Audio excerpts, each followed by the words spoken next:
Application বা problem থেকে আমরা শুরু করব সলভ করা। আমার পরীক্ষায় প্রবলেমটা থাকবে এরকম, হ্যাঁ, যে ফুড এ নম্বরে ফাঁকা adulterate is crime, food dot dot adulterate is crime. এখানে এই অ্যাডাল্টারেট যে ওয়ার্ডটা আছে আমার, সেই অ্যাডাল্টারেট ওয়ার্ডটাকে আমাকে একটু চেঞ্জ করতে হবে। কি করতে হবে? অ্যাডাল্টারেট ওয়ার্ডটাকে সাফিক্স বানাতে হবে অথবা প্রিফিক্স বানাতে হবে। সাফিক্স কি? সাফিক্স হচ্ছে আমার যদি পরে কিছু যুক্ত করি তাহলে প্রি মানে কি পূর্ব, তাহলে প্রিফিক্স হচ্ছে আমার যদি মেইন ওয়ার্ডটার বেসিক ওয়ার্ডটার পূর্বে কিছু যদি যুক্ত করতে চাই সেটা হয়ে যাবে প্রিফিক্স। Okay fine. সেটা বলার আগে আমি আরেকটা জিনিস বলে নেই, আমার সাফিক্স কেস যেটা আমার সবসময় ফলো করে ডিটারমিনার, মডিফায়ার আর হচ্ছে আমার হেড ওয়ার্ড। কি word? Head word. Determiner, modifier, head word. এখানে modifier, determiner, head word. Determiner মানে কি? কিছু যেটা নির্দিষ্ট করে বলে, কোনো কিছু নির্দিষ্ট করে বলে। মডিফায়ার হচ্ছে কি? মডিফায়ার সবসময় হয় অ্যাডজেক্টিভ। আর হেড ওয়ার্ড, হেড ওয়ার্ডটা হচ্ছে আমার কি? হেড ওয়ার্ড বা নাউন। হেড ওয়ার্ড বা নাউন। হেড ওয়ার্ড বা নাউন। তাহলে আমরা কি দেখতেছি? এটা ডিটারমিনারটা আর মডিফায়ারটা মিলে আমার কাকে মডিফাই করতেছে? নাউনকে মডিফাই করতেছে। ডিটারমিনার এবং মডিফায়ার দুটো মিলে আমার নাউনকে মডিফাই করতেছে। তাহলে এখানে যদি আমরা এপ্লিকেশনটা দেখি যে ফুড ড্যাশ ইজ ক্রাইম, এখানে ফুডটা হচ্ছে কি? এই ফুডটা হচ্ছে আমার মডিফায়ার। ফুডটা হচ্ছে আমার মডিফায়ার। সে কাকে মডিফাই করতেছে? এই অ্যাডাল্টারেটকে মডিফাই করতেছে। ফুডটা কাকে মডিফাই করতেছে? অ্যাডাল্টারেটকে। অর্থাৎ তাহলে আমি এখানে কি রুলসে কি দেখলাম? রুলসে দেখলাম যে মডিফায়ার কাকে মডিফাই করে? নাউনকে মডিফাই করে। তাহলে আমার এই অ্যাডাল্টারেটকে কি করতে হবে? নাউন করতে হবে। অ্যাডাল্টারেটকে যদি নাউন করতে যাই তাহলে আমি কি করব? অ্যাডাল্টারেটের নাউন কি? অ্যাডাল্টারেশন। কি? Adulteration. Adulteration. Adulteration. Food adulteration is crime. আমার এটা হয়ে গেল কি? নাউন।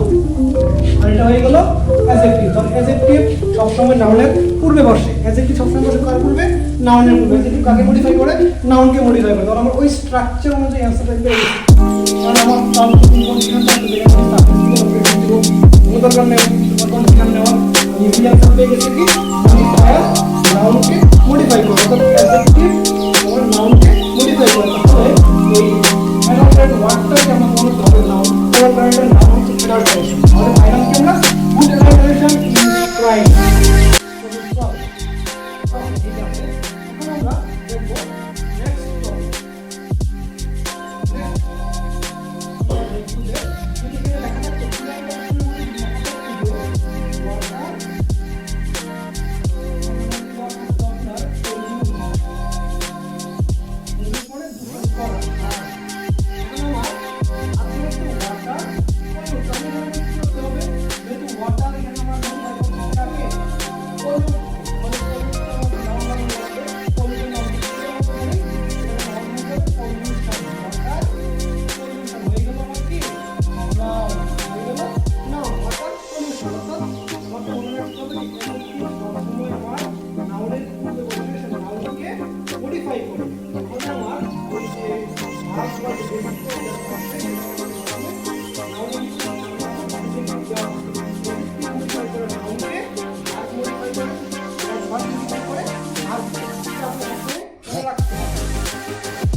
ইংরেজিতে তোমার লিঙ্কিং ভার্ব এবং লিঙ্কিং ওয়ার্ড নামে দুটো টপিক আছে। লিঙ্কিং ভার্ব এবং লিঙ্কিং ওয়ার্ড দুই জিনিস, দুটো কোনো সময় একসাথে তোমরা পেঁচাবা না। লিঙ্কিং ভার্ব লিঙ্কিং ওয়ার্ড দুই টপিক। সেই লিঙ্কিং ভার্বের কতগুলো সূত্র আছে, সূত্রই বলা যায় এটাকে, যে লিঙ্কিং ভার্বের পরে ওই লিঙ্কিং ভার্ব অনুযায়ী আমার ফর্মেশনটা হয়ে যায়। আমরা জানি কি is, am, is, are, was, were, এগুলো হচ্ছে linking verb be. So linking ভার্বের পরে আমরা জানি সবসময় হয় অ্যাডজেক্টিভ। সাপোজ একটা এক্সাম্পল যদি আমরা দিই, আচ্ছা যেহেতু আমরা লিঙ্কিং ভার্ব নিয়ে কথা বলছি তাহলে লিঙ্কিং ভার্ব সম্পর্কে জেনে নিই। লিঙ্কিং ভার্ব এখন তুমি মনে রাখবা কি হবে? শুধু কি am, is, are, was, were linking verb না, শুধু am, is, are, was, were linking verb না। লিঙ্কিং ভার্ব মনে রাখার সহজ উপায় হচ্ছে আমার A, B, F, L, R, S, T. A, B, F, L, R, S, T, এটা হচ্ছে আমার লিঙ্কিং ভার্ব মনে রাখার সহজ উপায়। যেমন এখানে A for appear, A for appear, তারপরে হচ্ছে আমার F, F for feel, F for feel, L for look, L for look, তারপরে S for stay, seem, smell, T for taste, B, B হচ্ছে আমার বি, বিকাম। এই beta আমার কি? এই বিটা হচ্ছে আমার এম, ইজ, আর, ওয়াজ এবং ওয়ার, এগুলো হচ্ছে আমার বি লিঙ্কিং ভার্ব। তাহলে এই লিঙ্কিং ভার্বের ভিতরে আমার লিঙ্কিং ভার্ব সেন্টেন্স থাকলে সেটার আলাদা ফরমেশন হয়ে যাবে। আমরা কি জানি লিঙ্কিং ভার্বের পরে সবসময় হয় অ্যাডজেক্টিভ। তাহলে এই ইজ হচ্ছে লিঙ্কিং ভার্ব, ইজটা আমরা বলতেছি লিঙ্কিং ভার্ব। এখন এক নম্বর সূত্র লিঙ্কিং ভার্বের এক নম্বর সূত্রটা কি আমরা জানি, যে প্রথমে থাকবে সাবজেক্ট, পরে যদি আমার লিঙ্কিং ভার্ব থাকে, পরে যদি আমার লিঙ্কিং ভার্ব থাকে তাহলে আমার পরে কি হবে? অ্যাডজেক্টিভ, তারপরে হবে অ্যাডজেক্টিভ। লিঙ্কিং ভার্বের পরে হয় অ্যাডজেক্টিভ। যেমন আমি যদি বলি যে Salma looks beautiful, Salma looks beautiful, তাহলে সালমা হচ্ছে সাবজেক্ট, নাউন, সেটা তো সাবজেক্ট বেশিরভাগ সময় আমরা জানি নাউনই হয়, নাউন প্রনাউনটাই বলো। তারপরে লুকস হচ্ছে আমার লিঙ্কিং ভার্ব, এই যে এল, এল ফর লুক, আর এখানে সাবজেক্ট সালমা এখানে এস যুক্ত হয়েছে, তো লুকস হচ্ছে আমার লিঙ্কিং ভার্ব। সেই লিঙ্কিং ভার্বের পরে আমার কি হবে সব সময়? অ্যাডজেক্টিভ। বিউটিফুল কি? অ্যাডজেক্টিভ। তাহলে আমরা দেখতেছি যে এক নম্বর সূত্র হচ্ছে সাবজেক্ট লিঙ্কিং ভার্ব থাকলে অ্যাডজেক্টিভ হবে। তার মানে আমাকে এখানে যে পলিউটেড ওয়াটার ইজ, ইজ ছিল হচ্ছে লিঙ্কিং ভার্ব, তার মানে আমাকে পরে ওয়ার্ডটা যেটা সেটাকে অবশ্যই আমাকে বানাতে হবে কি? অ্যাডজেক্টিভ। অ্যাডজেক্টিভ বানাতে হলে পয়জনের অ্যাডজেক্টিভ কি? Polluted water is poisonous, poisonous, বিষাক্ত। এটা হয়ে গেল কি? হয়ে গেল অ্যাডজেক্টিভ। লিঙ্কিং ভার্বের পরে আমার একটি মাত্র ওয়ার্ড থাকলে সেটা হয়ে যাবে অ্যাডজেক্টিভ, এবং এটার অ্যাপ্লিকেশন থেকে আমি সেটার অ্যাপ্লিকেশনটা পেয়ে গেলাম। Okay fine. এখন আমরা যাই পরেরটাতে কি বলছে, এবং পরেরটাতে বলছে আমাকে and causes, and causes curable disease. এখানে আমাকে এই লাইনে আমরা পরে অ্যান্সার দিচ্ছি, তার আগে কিন্তু আমরা লিঙ্কিং ভার্ব নিয়ে আলোচনা করতেছি। লিঙ্কিং ভার্বের সবগুলো টপিক বলে ফেলি। লিঙ্কিং ভার্বের এই একটা সূত্র গেল কি? সাবজেক্ট লিঙ্কিং ভার্ব হলে অ্যাডজেক্টিভ। ওকে ফাইন, এটা আমরা মুছে দিচ্ছি। এখন যাই দ্বিতীয় সূত্রটা আমাকে কি বলছে। দ্বিতীয় সূত্রটা বলছে যদি সেন্টেন্সটা আমার এরকম হয় যে সাবজেক্ট থাকে প্রথমে, তারপরে থাকে হচ্ছে লিঙ্কিং ভার্ব, লিঙ্কিং ভার্ব, তারপর যদি থাকে প্রিপোজিশন, তারপর যদি থাকে প্রিপোজিশন,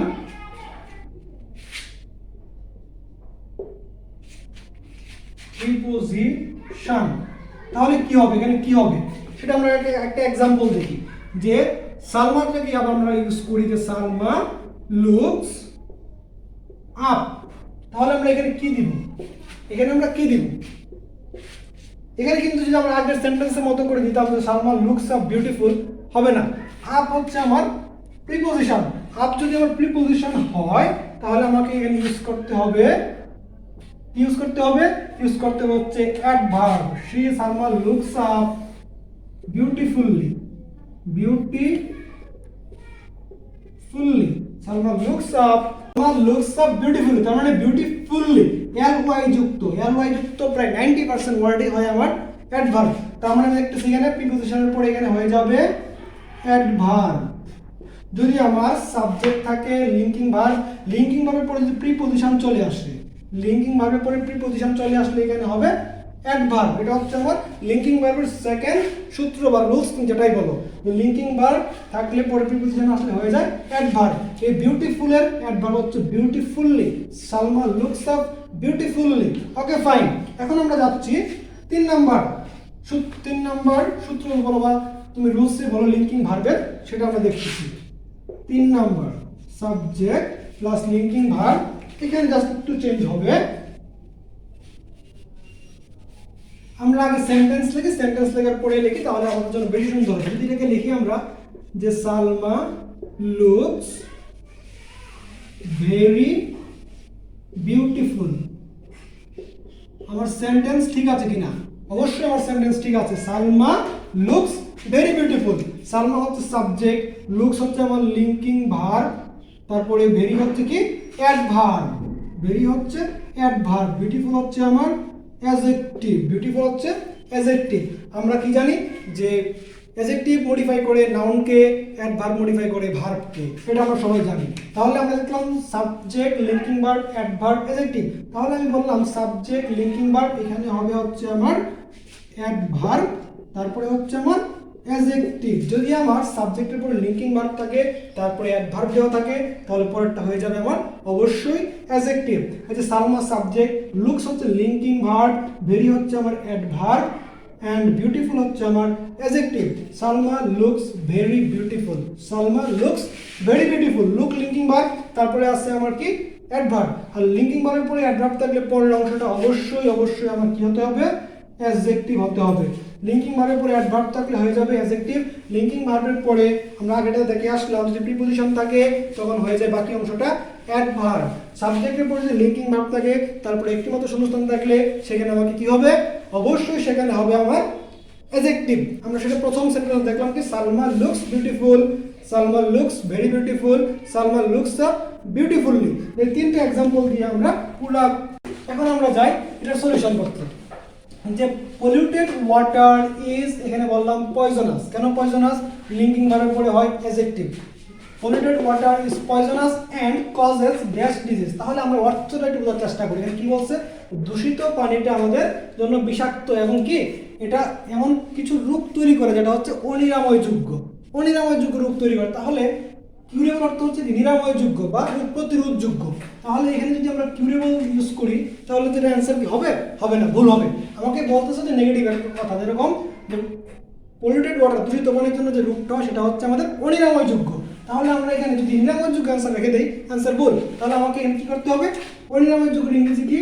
ইনকিউরেবল, ইনকিউরেবল। এই যে ইন যুক্ত করলাম প্রিফিক্স, ইন হচ্ছে কি আমার প্রিফিক্স, প্রিফিক্স আমি যুক্ত করলাম, তাহলে এটা হয়ে গেল প্রিফিক্স।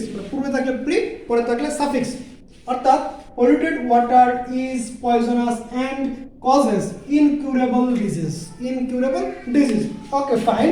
এখন আমরা এতক্ষণ যা পড়লাম সেখান থেকে যদি আমরা লাস্ট একটা এক্সাম্পল দিয়ে বলি এখানে কি হবে, আমরা সবাই মোটামুটি ক্লিয়ার হয়ে যাব। সাপোজ আমি যদি বলি যে সাম, এখানে একটা শূন্যস্থান দেওয়া আছে যে গ্রিড, গ্রিড মানে look, grid businessman, businessman. Okay fine. তাহলে এর অ্যান্সার কি হবে? অ্যান্সার কি হবে আমরা কিভাবে বুঝবো? সাপোজ আমি জানলাম না যে আমি কি অ্যান্সার দেবো, সাব স্পিচ আমি বুঝতেছি না, তাহলে আমার কি মনে রাখতে হবে? সেই পার্টস অফ স্পিচ। অবশ্যই আমার এটা কোনো না কোনো পার্টস অফ স্পিচের অংশ, অবশ্যই প্রত্যেকটা ওয়ার্ডে কোনো না কোনো পার্টস অফ স্পিচের অংশ। আমরা সবসময় পড়ে আসছি কি determiner plus modifier, modifier plus হচ্ছে আমার কি নাউন বা হেডওয়ার্ড, তুমি যেটাই বলো, নাউন বা headward. Determiner plus modifier plus noun plus noun বা হেডওয়ার্ড। ডিটারমিনার হচ্ছে কি এই যে সাম ওয়ার্ডটা, সাম মানে কি কিছু, তারপরে দেওয়া আছে গ্রিড বিজনেসম্যান, কিছু, কিছু কি আমার ডিটারমিনার নির্দিষ্ট সঙ্গে বোঝাচ্ছে। তাহলে এখানে এই সামটা হচ্ছে আমার কি ডিটারমিনার, ডিটারমিনার। Okay fine. তাহলে ডিটারমিনার আর বিজনেসম্যান কি? বিজনেসম্যান হচ্ছে ব্যবসায়ী, তাহলে এটা হচ্ছে আমার নাউন। আমি ডিটারমিনার পাইলাম, নাউন পাইলাম, মাঝখানে কি আছে? মডিফায়ার। মডিফায়ার মানে কি? আমরা জানি মডিফায়ার মানে হচ্ছে অ্যাডজেক্টিভ। কারণ আমার কি ওয়ার্ডটা যেটা আছে এই বেসিক ওয়ার্ডটাকে আমাকে বানাতে হবে অ্যাডজেক্টিভ বানাতে হবে, অ্যাডজেক্টিভ অবশ্যই বানাতে হবে, কারণ আমি জানি ডিটারমিনার, মডিফায়ার, নাউন। ডিটারমিনার পাই গেলাম, নাউন পাই গেলাম, মাঝখানে যেটা আছে সেটা অবশ্যই আমার মডিফায়ার হবে, এছাড়া কোনো উপায় নেই। তাহলে গ্রিডের অ্যাডজেক্টিভ কি? গ্রিডি, লুভি। গ্রিডের অ্যাডজেক্টিভ হচ্ছে গ্রিডি। তাহলে অ্যান্সার কি দাঁড়ালো? সাম গ্রিডি বিজনেসম্যান, কিছু লোভী ব্যবসায়ীরা, মানে এটা ছিল আমার ওই যে ফুড অ্যাডাল্টারেশন প্যাসেজে, এটা মেবি তোমাদের কোনো বোর্ড পরীক্ষা আসছে, সেখান থেকে আমি দু একটা লাইন নিয়ে তোমাদের আলোচনা করেছি। তাহলে আমরা এরকম করে প্রত্যেকটা সার্ভিস যখন অ্যান্সার করবো, শুধু অ্যান্সার করলেও হবে না, আমাদেরকে এরকম ভেঙে ভেঙে বুঝতে হবে যে আমার কোন কোন পার্টস অফ স্পিচ এবং কেন বসেছে। তোমার ক্লাসে তো 100 জন স্টুডেন্ট আছে, 100 জন স্টুডেন্টের মধ্যে হয়তো এভারেজ সবাই তোমরা A+ পাবা, এভারেজ ধরলাম যে 90% A+ পেয়ে গেছে। এখন বাকি 90 জনের মধ্যে তোমার যে সক্রিয়তা, সেটা কীভাবে বুঝবে? হয়তো 90 জন এটার অ্যান্সার করবে, 90 জনের মধ্যে 80 জন অ্যান্সার করবে যে গ্রিডি সাম গ্রিডি বিজনেসম্যান। তুই জিজ্ঞেস করবে এটা গ্রিডি কেন হলো? 90 জনের মধ্যে ওই যে 80 জন অ্যান্সার করলো, সেই 80 জনের মধ্যে হয়তো 78 জনই পারবে না। তোমাকে পারতে হবে। কেন পারতে হবে? কারণ তুমি তাদের থেকে একটু ব্যতিক্রম। কেন ব্যতিক্রম? কারণ হচ্ছে তুমি জানো যে ডিটারমিনার নাউন মধ্যে হয় আমার এই মডিফায়ার বা অ্যাডজেক্টিভ, মানে প্রত্যেকটা সেন্টেন্সের ফরমেশন তুমি পার্টস অফ স্পিচ তুমি জানো, আর জানো বিধায় তুমি অন্যদের থেকে ব্যতিক্রম, নিজেকে প্রমাণ করার এটাই সুযোগ। আমরা প্রত্যেকটা প্র্যাকটিস করার সময় বুঝে বুঝে প্র্যাকটিস করবো, মুখস্থবিদ্যা করবো না। মুখস্থবিদ্যা বিবর্জিত জ্ঞান নাও, আমরা বুঝে বুঝে করার চেষ্টা করো, আমাদের জীবন অনেক দূরে যেতে হবে। ধন্যবাদ সবাইকে। আমাদের ক্লাস ভালো লাগলে অবশ্যই আমাদের কমেন্ট সেকশনে আমাদের জন্য কিছু কমেন্ট করে যাবেন। আপনাদের জন্য শুভকামনা, আমার জন্য দোয়া করবেন। ধন্যবাদ সবাইকে। আসসালামু আলাইকুম।